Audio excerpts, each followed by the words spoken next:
Of course, this guy was the hardest to catch. Look at this fish. And this net right here is going to be my weapon of choice.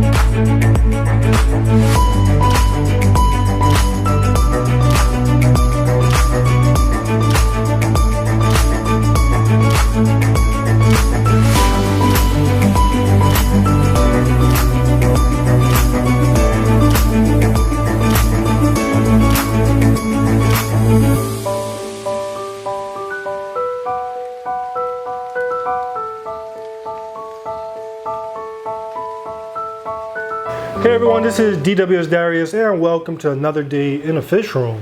So I just finished up my weekly maintenance down here, did some water changes, cleaned up some algae. Normally that takes me about an hour to an hour and a half, but it just took me 3 hours to do all of that because I made some major changes. So first off, the last time you saw this tank, this was a grow out aquarium.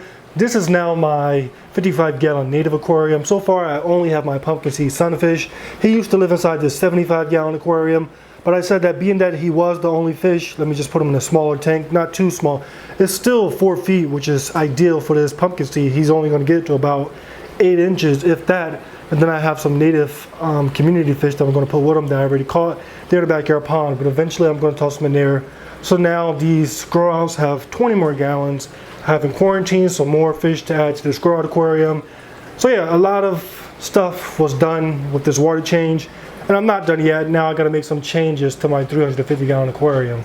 I definitely was not hoping or planning to make any changes to this tank anytime soon, but I'm forced to make changes because of the conflict between my red devil over there and my Oscar cichlid. So I told you guys about this a little while ago. First off, if you're new to this channel, if you're seeing this tank for the first time, this is my 350-gallon aquarium. I'll introduce you to some of the fish. Cichlid acelaris, Cichlid azul, Phylacto pruchilidus, Oscar cichlid, Crinus cichlid lenticulata, the spotted face pike, red devil, ghost knife, you can see wiggling back there, and there's a catfish under there and a 4-line catfish under here. But yeah, if you follow the channel, you know that this guy right here, the red devil, he is the tank boss, he's the dominant male, and this guy really is not as aggressive as most red devils. People ask me all the time, how come my red devil didn't kill all the other fish in this aquarium? Because he is known to be a more aggressive fish compared to these other fish. What I tell you guys all the time is all about personality, and this guy has a very decent personality. He's definitely not as aggressive as your typical red devil. However, I also told you guys that this Oscar was getting big and he was feeling confident. Look how bad he looks. But yeah, this guy was growing, he was getting big. Right now he is bigger than the red devil is probably the smallest fish in this aquarium besides the ghost knife. But yeah, all the fish are outgrowing him, but the Oscar was just feeling more confident, and the Oscar kept trying him. And I told you guys the Oscar is big, but he's definitely not ready to take on the red devil. He'd probably be ready at around 14 inches, but right now he's only 10 inches, so he definitely wasn't ready even though he's so big, because the Oscar isn't really a fighting cichlid. He's more of a predator, just like the peacock bass. These peacock bass are not fighters, they're more so predators. They scare their prey with their size. They scare their enemies with their size, but they're not good at fighting. But the red devil, this guy is a beast. He will fight, he will defend his territory, so that's where problems came. So yeah, they've been going at it for a couple of months now, and I was very impressed because this guy wasn't killing them. Normally when you have an alpha male, if someone challenges him, he's going to do whatever it takes to eliminate the challenge. And a lot of times when you have fish this big, it's to the death. The Oscar was getting crazy, claiming territory. This whole right side of the tank, the Oscar cleared to himself. You can see all that back there, the gravel pushed away. The Oscar did that himself because he claimed this whole side to his own self. And you know, that's just something that a subdominant fish should not do. And he just kept pushing the red devil, kept pushing the red devil. The red devil gave him so many chances until look at him now.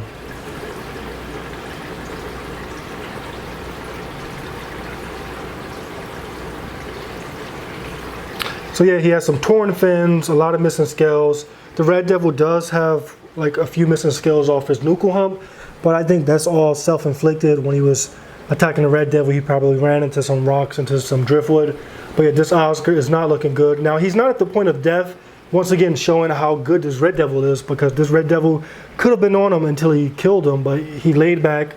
So the Oscar, he's not to the point of death, but he's definitely not looking good. And I want every fish in this aquarium to look their best. So I have two options. I could, one, take out the red devil, or I can take out the Oscar. Now, I've thought about taking out the red devil, but I'm not going to do that because right back there, that pike cichlid, that fish is a demon. He's a monster. And the red devil is the only fish more dominant than the pike. So I believe if I take out the red devil, the pike is going to become my next problem, and he's going to harass every single fish in his aquarium. He harasses everybody, the catfish, the ghost knife, the flagtail, these peaceful fish, the pike will attack them. So I'm forced to leave the red devil for now to keep the pike at bay. So instead, I'm going to be taking out the Oscar. I definitely did not want to take this Oscar out because he just fits so perfectly in this aquarium. He looks awesome. Look how good he looks with that background. Just, he fits into this tank. He's South American like most of the fish in here. But yeah, he's going to have to come out. Even if it's just temporarily for a couple of months, he's going to come out. He's going to go inside my 210-gallon aquarium until he recovers. I don't think he needs quarantine because it's just pretty much cosmetic issues. His fins, the scales, nothing really severe as far as his health, just cosmetics, and he can easily grow that back. And in 210, he will be the largest fish, so he will become most dominant. So yeah, tonight I'm going to be coming down here when everybody is asleep. I'm going to catch this guy, and he's going upstairs. Now, the 210 upstairs is pretty packed with fish, so I'm going to bring in some fish up there, down here. So I have my silver arowana. That fish is about 12 to 13 inches, so he's going to be coming down here. My peacock bass up there. That peacock bass is about 6 inches, which is a little bit scary because this big guy right here, this guy's about 16 inches. He's eating 6-inch smelt. So I'm hoping that this guy is able to, this younger peacock bass is able to come in here, because even though he could fit in his mouth, he can't swallow him because he's pretty thick. So we're going to see if that works out. And then I also have my Lima shovel-nosed catfish that's going to be going inside this aquarium as well. Now, like I said, I will be adding my silver arowana. And if you remember, my last one jumped out back here. Right here is a little opening for filtration, and he jumped out this 2-inch gap. So for now, I just have some 2x4s. I definitely want to find something better, that looks better, and that could be more secure. But for now, because this is something that just came up last minute, I think that this will do a decent job keeping that silver arowana in, because he is still young and he's not that strong. And this net right here is going to be my weapon of choice. This is actually the net that I use for my pond, but when you're working with such big fish, it's definitely best to make it quick, and you can definitely do it nice and quickly with such a big net. So yeah, I'm going to go and station this next to my 210, and I'll catch you guys later. Okay everyone, it's about 9 o'clock and it's pretty dark down here. All the tanks are shut down, and I think I'm going to start catching these fish. Now, the fish are still woke. As you can see, they're still swimming around, and that's because I had this lamp on for a few minutes, so they started swimming around already. But I think that it won't be a problem because this catfish in this tank, he's fairly big and not really a lot of places for him to hide, so it should be a quick sweep. If you remember, the last time I moved catfish, it was a nightmare because the catfish got stuck in the net.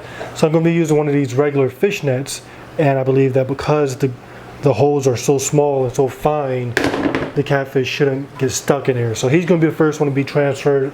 So while I prep, I'll just come over here and open up this little panel up here. So that's going to be open like that, and I'll drop in it, come in here, then I'll go and try to catch the arowana, the peacock bass. Then I'm going to take the Oscar up. So yeah, I'm going to set this on the tripod facing there, and we'll go from there.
Okay, so that first move went actually pretty smooth.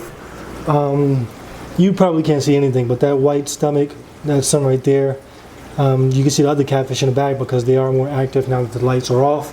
But I'm going to go ahead and hurry up and catch these other two so that I can completely shut down this fish room, completely pitch black so that they could acclimate overnight, and I'll come and give you guys an update in the morning.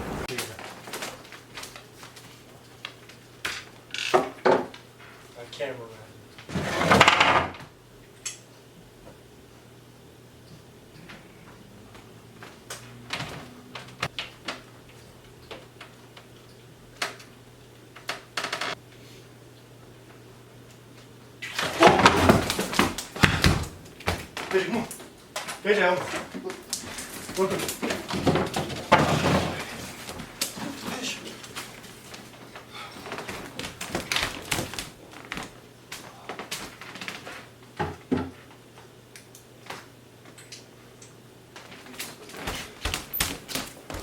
Okay everyone, so the three additions are in the aquarium. The arowana, you may be able to see them swimming back and forth on the right side at the top. The smaller peacock bass and the shovel-nosed catfish. It does look like they are okay and they won't be too small to be eaten. But now the hardest part is to get the Oscar out without anybody else jumping out. By the way, when I did catch the arowana upstairs, I didn't catch him in the net. He jumped out of the tank and I picked him up off the floor. So definitely a rough experience for him. And it's another potential of that happening again when I go digging in this tank, because the Oscar is on the right side and the arowana is also on the right side. This arowana is extremely skittish. I think he's staying on the right side because he's afraid of these peacock bass. But yeah, I'm going to go ahead and try to catch the Oscar now. Of course, this guy was the hardest to catch. Put him in here, just turn the lights on so you guys can see him. But yeah, he's in here. My floors are very wet, but all the fish are moved, and I'll give you guys an update tomorrow. Okay everyone, so here we are in the morning, and I want to give you guys an update on the fish. So first off, the tank lights are off. This is the light from the actual basement shining on the tank, so it brightens everything up nicely. The only thing is my reflection is there, so hopefully it's not too much in the way. But first off, silver arowana right there, doing good. He does have a few scratches, a few missing scales, and that's all self-inflicted. This is the most skittish arowana I've ever had. He's just extremely afraid of everything, so hopefully he breaks that, because if not, that can be problematic in this aquarium when I do water changes, when other fish interact with him. You don't need him trying to jump out every time he gets spooked, so hopefully he grows out of that. But he's definitely in here doing okay. The only concern is the pike, because this guy is a monster and he likes to start fights with everybody, so hopefully the pike leaves him alone as he adapts. Over here in this corner, right here, we have the smaller peacock bass. This guy is 6 inches, and look at the size difference. Now one of the things that I love is that they're not bothering him. I'm not sure if it's because they're not hungry, but hopefully they don't bother him. He is small enough to fit in their mouth, but he's not small enough to be swallowed. So hopefully they figure that out. I think it's going to take about a week before they can figure that out. But so far he's not doing too bad. He was actually, you see him now? He's actually flaring his gills a little bit at the other fish. So that's a good sign to show that he's not too afraid, even though these fish are so much larger. One of the benefits of adding this bass at this size is that these peacock bass, and like all cichlids, they are aggressive towards their own type. So being that he's so young, he automatically starts at the bottom of the hierarchy, and then he could work his way up. If I was to add him larger, they would definitely try to fight him, but because he's so small, once they figure out that he's not food, they should leave him alone until he gets bigger. So that's a good thing about that. And then over here in this corner we have the catfish. He's resting over there on the circulation pump, and the fish were trying to figure out what he was. He's kind of skinny, but he's longer than the peacock bass, so no doubt they can't swallow him. Let me see if I could brighten things up. Nope. Yeah, but they can't swallow him, so he should be good. And yeah, so now another good thing about having these fish in this tank, because this peacock bass is so much smaller, I bet you his growth rate starts to speed up like crazy. Along with that catfish, the arowana, this is once again the most timid arowana I ever had, so he's growing already extremely slow, so I'm not sure how fast he's going to grow in this situation, but no doubt the peacock bass and the catfish should start growing amazingly. And finally, the 210. Now, as always, the glare in this tank is terrible, but let me see, the Oscar You can see him in this corner. You can see all of his scratches. Those are all from the red devil. So he's in here. And the Severum this morning was actually trying to fight this Oscar, and the Oscar is about 3 times bigger than the Severum. So hopefully the Severum backs off, because once the Oscar gets comfortable, he will try to claim dominance. But he's over there in the corner. And yeah, this is the 210. Right here I have the newest member to the family. This is a little kitten. But yeah, everyone, I think I'm going to cut this video short right here. Probably give you guys an update later on. But yeah, that's what's going on. But yeah, everyone, let me know what you guys think about today's video. Let me know what you guys think about these movements, and if you think it was a good idea. Look at this fish. Definitely my favorite fish right now. This Cichlid Azul. He's a beast. And then when you compare him to this little peacock bass that I put in today, that guy, I held him in my hands. No doubt he's 6 inches. And look at how small he is compared to some of these other fish. But yeah, everyone, let me know what you guys think about today's video. As always, if you want more, make sure you subscribe. If you want to see what's happening with these fish, make sure you subscribe for updates. Yeah, and I'll catch you guys on the next one.